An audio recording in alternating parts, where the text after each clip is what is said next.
I'm gonna change the music. Gun, and a little boy, you got finger on trigger, you got finger on trigger, you can't do that, you can't do that. I don't know, but he has no ID on him. He's telling dispatch he's a U.S. Marshal. Take a quick breath. It started as a routine call about some teenagers causing a disturbance, but by the time officers pieced together the details, what seemed like a simple neighborhood... Now, this is the biggest, either one of the most irrational racists, or just a big loser. I heard it, like, somebody played it on their channel, but they didn't, like, play the visual of it. But I assumed either the kids are black or brown, or this person just doesn't like people younger than him, and he's this big of a loser. Just saying. issue and turned into something far bigger and trouble it. So short turn. Can I yank him up for you real quick?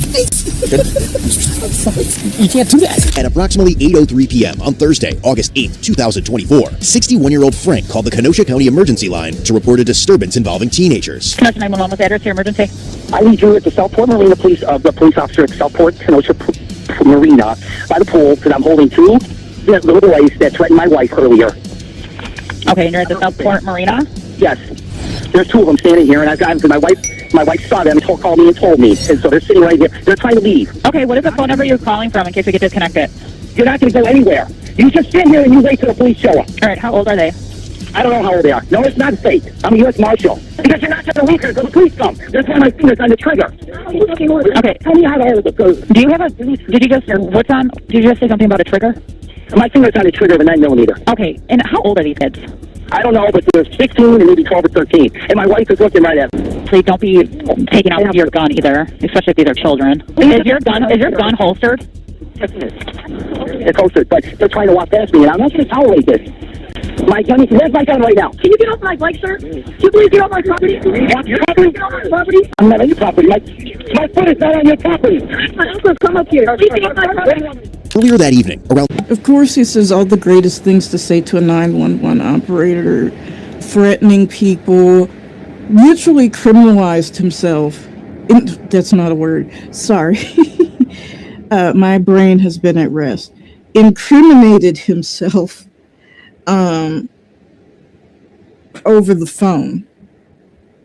6:30 p.m., officers from the Kenosha Police Department had responded to the area after Frank's wife reported that the same teenagers had threatened her. However, when the officers were unable to locate them, they left. Okay, I'm doing. What are you doing? I'm not doing nothing. All right, what you can't walk past me. You're not touching me. I'm not touching your body.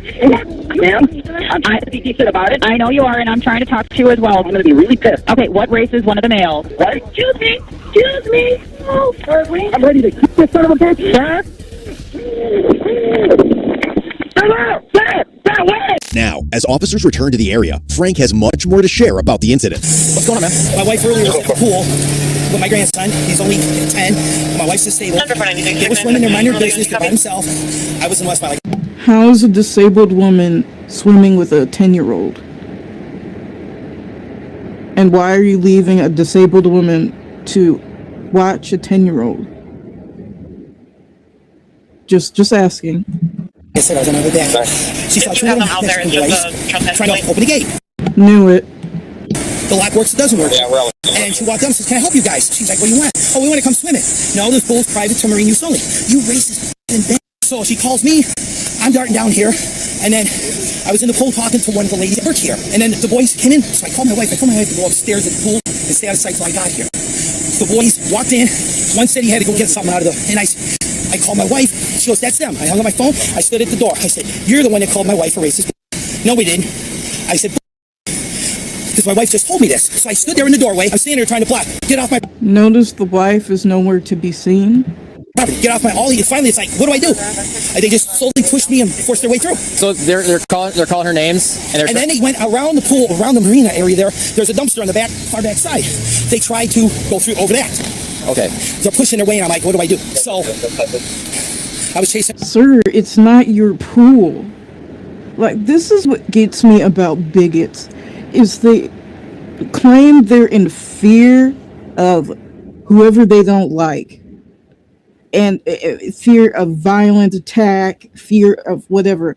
If you're that much in fear, why are you initiating contact with the thing that you fear or the person that you fear, who's not even, like, of course, if your child was being attacked or your wife is being attacked or your husband is being, loved ones, yes, anybody would, yeah, I'm scared, but I'm gonna, do something. But when none of that is happening, and over stuff that you don't even own, that's what gets me. Down the walkway, and that's when two of you guys showed up at those, and I'm like this down the walkway, and they just tooted off real slow. And you guys, I know you couldn't get through because gates are down. Yeah. Okay. So take a quick breath. Look how stupid this man is. There's something mentally wrong with him. As Frank talks more, officers quickly notice a serious issue with his story. First time I've jogged this around, I never. Yeah. I'm too old for this. Were they like actively trying to get into the pool area or something? They walked in. They just they yanked the door and walked right in. Right. And the one Paul kid, he said, I'm 16. You can't do that to me. Oh yeah, I can. If you, I'm getting so pissed. And then I pulled my gun, and a little boy, about this tall, he was 16, he's about my height. I pulled my gun. You got finger on trigger, you got finger on trigger, you can't do that, you can't do that. So I put it back in the holster, and it wouldn't have done any good anyway because the clip was not in. So anyway. I thought we keep our hand out there. Right? Oh, sorry.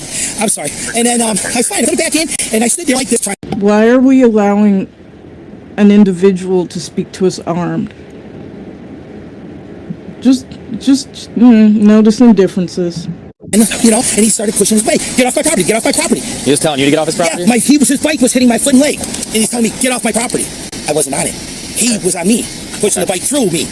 These kids threatened? They threatened her. What'd they say? Well, when she walked up there and said, you guys can't come in the pool, this is a private pool with me, you're a racist. Okay. She would be able to tell you more. I got the bits and pieces on the phone as I'm driving back here. Listen to her sure. I know. They came down this, and they weren't speeding on their bikes. They weren't speeding. They were just riding along. And as they were leaving, you can't touch us. You can't do nothing to us. My mom's going to come back and beat your life. Yeah, that's a problem. If my kid didn't say that in this situation, I'd be disappointed in them.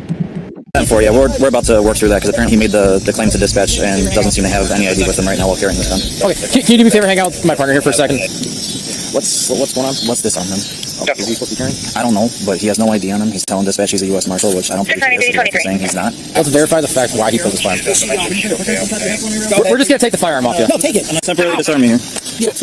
Are you law enforcement in any way? No. Tell our dispatcher you're a U.S. Marshal? No, I said that to the kids to scare them so they wouldn't leave me. Tell the kids that you're law enforcement and you're not. No, sir. I'm not. I said, no, I'm a U.S. Marshal. You can't leave. You got to wait for the Kenosha police. For the officers on scene, the way Frank had handled the situation appears to be a much larger concern than required further verification. Do you have a concealed carry permit? Yeah, it's in the car. It's in the car? What state is it through? It's through Alabama. Through Alabama? Okay. Yeah, it's a lifetime pistol carry concealed weapon. Okay. So yes, I do have one. Okay. Just want to verify that's clear for me. I'm sorry. 10-9. You see if the wife will grab a CCW so that we can verify that. Yeah, we have some chance to verify how and why he pulled his firearm and what manner he was utilizing it. We probably got to pull some video from that area over there because he's stating He's utilizing it in a bigoted manner, which has nothing to do with any interpretation of the Second Amendment. These kids threatened his wife, but all he's saying is that they called her racist. And that's not the call notes. But that's all it says. So I think Diaz is with the wife right now. We have to verify what exactly these kids said to her in order to make him pull his firearm. Right? And is Alabama even a valid TCW here? No. Just said back. Someone call me now. So he claims I'm going to call him right now. You're taking care of that? He's calling him. You're calling him out? Yeah. With more information emerging, the case begins to take a different turn. Hey, who took the call for this call on 3rd Ave? Okay, what we're trying to clarify, did he tell you that he was a U.S. Marshal? All right, now we have another set of issues. So he pulled a gun on 2 kids for trespassing at a pool. Yes. And claimed to be a law enforcement officer. Yes. Yeah, keep going. Yeah. You talked to the wife on this. Yep. What is she claiming these threats were to her? The threats was not concealed. This was recent when I came out earlier. They had threatened that they were going to bring their mom to fight her and beat her up, and then they called her a racist. Okay, but they did not in fact bring anyone to beat her up? Nope, they just came back and she got upset, and so she called again. Yeah, we'll probably need to see if we can get video footage and reference this as well. When officers regroup, they realize the case is much bigger than they first thought. You don't have any idea at all? It's in the car. It's by the pool. Okay. Where's your CCW? Alabama. The only state it doesn't cover is Illinois. I just forgot my driver's license at home, but I have one. And we can verify. Oh, yeah, you do this. We could still get into it if not have a driver's license at home. Same with 69. In this case, they might be more. This is way bigger. Officers bring their lead up to speed, and their discussion makes the next steps abundantly clear. Oh, so we have a CCW violation. Okay, cool. Hey, Mike, if you want to further ask questions about how he had his firearm and stuff like that. Yeah, I'm going to do that before. And then, Where's the gun right now? It's we have it. Well, it says his brother. His brother is a U.S. Marshal, I guess, and I'm sure he would be Not very happy with what his conduct. At what point did the gun come into play? I was standing there. I said, "You guys are not leaving." Okay. Oh, yes, we are. We're going to leave. I pulled it out. I went like this. And that's kidnapping. So how did you? Right here, I like this. I pulled it out, and I pulled it out, and I had my finger there. And then he's yelling while I'm talking to the lady. It was pointed down here. So it's pointed at one of them? Yeah, it was pointed down, though. I didn't point it at him. I was pointing like this. Okay. So if it wouldn't have gone off anyway. Like I said, the clip wasn't locked in anyway, so it would have done, but I wasn't going to shoot him anyway. I wanted to scare him to An unloaded pistol is the most dangerous. stay there so you guys could get him. Sure. That was the only thing I wanted to do. And it just kept going worse. Okay. And then like false imprisonment almost. Like, he doesn't understand the gravity of what just happened. There's no point he says his life was threatened, right? No, that's what Mike's double checking with right now, but I don't think so. And finally, as they receive confirmation on the last detail, it becomes clear that Frank pretty much screwed himself over, and the incident comes to a close. He just said he goes like this, pulls it out, and it's like this at the kid. So you pointed at him, and he's like, well, no, it was kind of like down with his finger on the trigger. So you could probably argue. You could argue aiming and pointing. Yeah. But the problem is we don't have a proper witness. If there's video of it. Yeah. I mean, just because we can't find them doesn't. It doesn't mean it's not still a crime. Yeah. Right. Okay. All right. You're going to be under arrest right now. Yep. Well, can you? No, that's fine. Well, my wife needs to We'll make sure she gets. Why? Can I ask why? Yeah. Right now, your charges are impersonating a police officer, DC while armed, and we're going to work out the rest. You could potentially be charged with aiming and pointing or recklessly endangering safety. Okay. Also, it's a CCW violation. Alabama's saying that you're. Well, yeah. My wife. Somebody called. That's why I'm worried. Okay. Alabama says your CCW's expired. No, it's not. That's what they're saying. Is your CCW permit in your car? Yes, it's in my wallet. Okay. When you open my wallet, it's the first thing right there. Do we have permission to do that? Yeah, give the keys to my wife. She'll get my wallet at the castle, no problem. Or you can go with it. All right, I will go do that, okay? Now, what do I have to do? Am I signing myself out when we get this over? Frank, we're going to go right here. We'll explain. I gotta pee really bad. 701 PD. I don't want to be mean or rude, because it's not gonna. Again, is this all worth it? Just so some kids can come in the pool? I could never just picture myself. Well, I would rather catch a felony so this color of kid, or kids in general, wouldn't be where I am.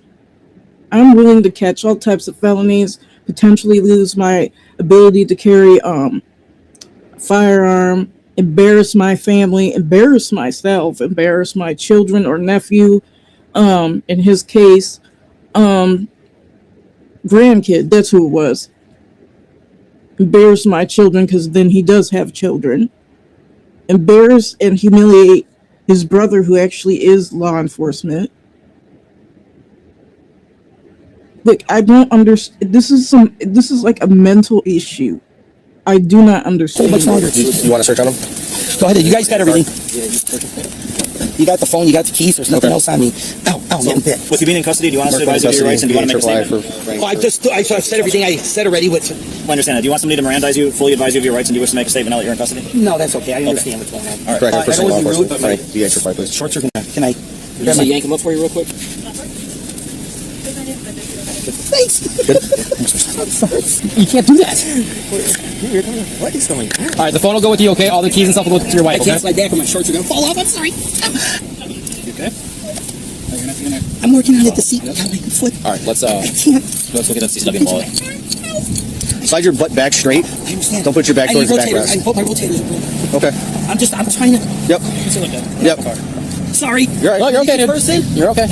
For this incident, Frank was charged with felony, impersonating a peace officer to aid in the commission of a crime, false imprisonment, and misdemeanor, intentionally point a firearm at a person, and disorderly conduct. He was eventually released on a $1,000 cash bond. About 2 months later, Frank pleaded guilty to impersonating a peace officer. The remaining 3 charges were dismissed, but read in. Ultimately, Frank was sentenced to 90 days in the Kenosha County Jail and ordered to pay $3,000 in fines and